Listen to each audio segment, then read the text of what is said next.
할렐루야. 사랑하는 대강의 가족 여러분, 오늘 하루도 하나님의 말씀과 동행하는 삶이 되길 소망합니다. 오늘 함께 나눌 하나님의 말씀은 열왕기야 1장 13절에서 18절 말씀입니다. 왕이 세 번째 50부장과 그의 군사 50명을 보낸지라.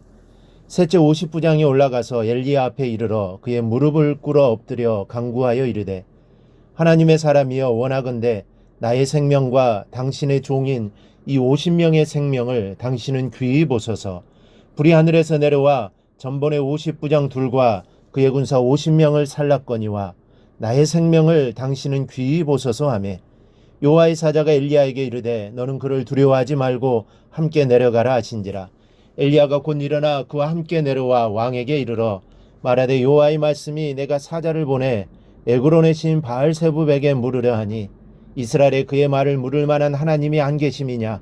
그러므로 내가 그 올라간 침상에서 내려오지 못할지라 내가 반드시 죽으리라 하셨다 하니라. 왕이 엘리야가 전한 여호와의 말씀대로 죽고 그가 아들이 없으므로 여호람이 그를 대신하여 왕이 되니 유다 왕 여호사밧의 아들 여호람의 둘째 해였더라. 아하시야가 행한 그 남은 사적은 모두 이스라엘 왕 역대지락에 기록되지 아니하였느냐. 아멘. 아하시야 왕이 다락 난간에서 떨어져 병들었을 때 엘리야 선지자가 저주를 선포하였던 일이 있었습니다. 이스라엘에 하나님이 없어서 바알세붑에게 가느냐? 그러므로 내가 올라간 침상에서 내려오지 못할 것이요 내가 반드시 죽으리라. 이 소식을 들은 왕은 엘리야를 체포하라는 명령을 내리고 50부장과 그의 군사들을 보냈습니다. 그러나 그들은 하늘에서 떨어진 여호와의 불로 인해 모두 죽고 말았습니다. 이번에는 두 번째로 다른 50부장과 그의 병사들을 모두 보냈습니다. 그러나 그들도 죽음의 심판을 피할 수가 없었습니다. 내가 만일 하나님의 사람이면 불이 하늘에서 내려와서 너와 너의 50명을 살을지로다 하는 말이 떨어지자마자 하늘에서 불이 떨어져 모두 죽었습니다. 불과 잠깐 만에 102명이 떼죽음을 당했던 것입니다. 그러나 아하시야 왕은 여기에서 포기할 수 없었으므로 세 번째로 다른 50부장과 그의 군사들을 보내게 됩니다. 반드시 죽으리라는 엘리야의 저주를 돌이키기 위해서였습니다. 엘리야 선지자로 하여금 저주를 거두어들이게 하거나 아니면 저주한 당사자를 죽이면 저주가 물러간다고 생각했던 것이 당시의 풍습이었습니다. 이런 과정에서 첫 번째와 두 번째 엘리야를 체포하려던 군인들이 모두 죽었습니다. 그러나 세 번째로 엘리야를 찾아갔던 50부장과 군인들은 한 사람도 죽지 않았습니다. 이들은 무엇 때문에 죽지 않고 생명을 유지할 수 있었을까요? 13절을 보니 셋째 50부장이 올라가서 엘리야 앞에 이르러 그의 무릎을 꿇어 엎드려 간구하여 이르되, 하나님의 사람이여, 원하건대 나의 생명과 당신의 종인 이 50명의 생명을 당신은 귀히 보소서. 세 번째 50부장에게 있어서 최대의 관심은 생명에 있었습니다.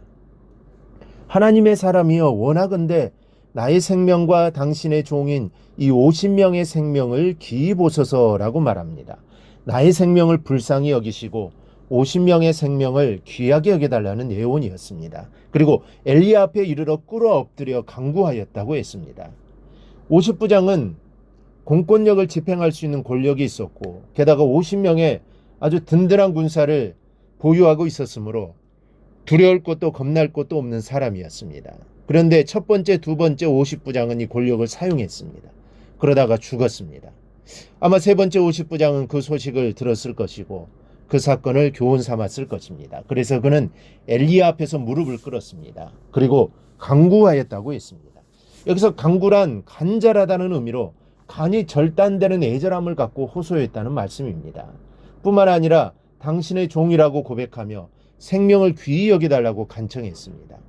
당신의 종이라는 말은 엘리야의 종이라는 뜻이요, 엘리야의 종이라는 말은 곧 하나님의 종이라는 뜻이기도 합니다. 그가 살아남을 수 있었던 것은 바로 생명을 위해 간절히 회개하는 자세가 있었기 때문입니다. 또한 그는 부하 50명이 살아남을 수 있었던 것도 50명의 생명을 귀히 여겨달라는 간구가 있었기 때문입니다. 우리 기독교는 생명의 종교입니다. 마태복음 16장 26절에서 주님은 말씀하십니다.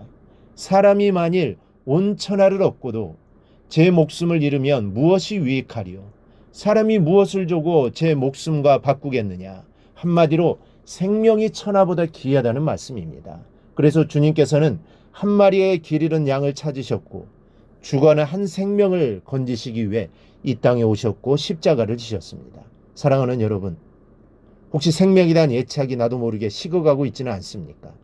내 부모와 형제, 심지어 내 자녀에게까지 세상적인 기대는 크면서도 정녕 생명을 주시는 주님을 섬기는 신앙생활에는 관심이 덜하지는 않은지 생각해 봐야겠습니다.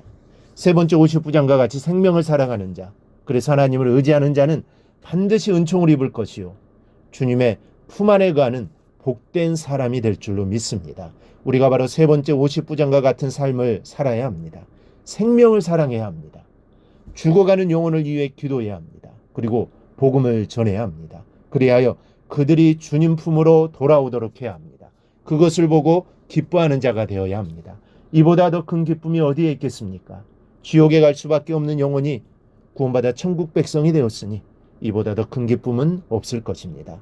이러한 기쁨이 우리의 가정과 삶 위에 늘 충만하기를 바랍니다. 그리하여 이러한 기쁨으로 하루하루를 살아가는 우리 성도님들이 다 되시기를 주님의 이름으로 축원합니다.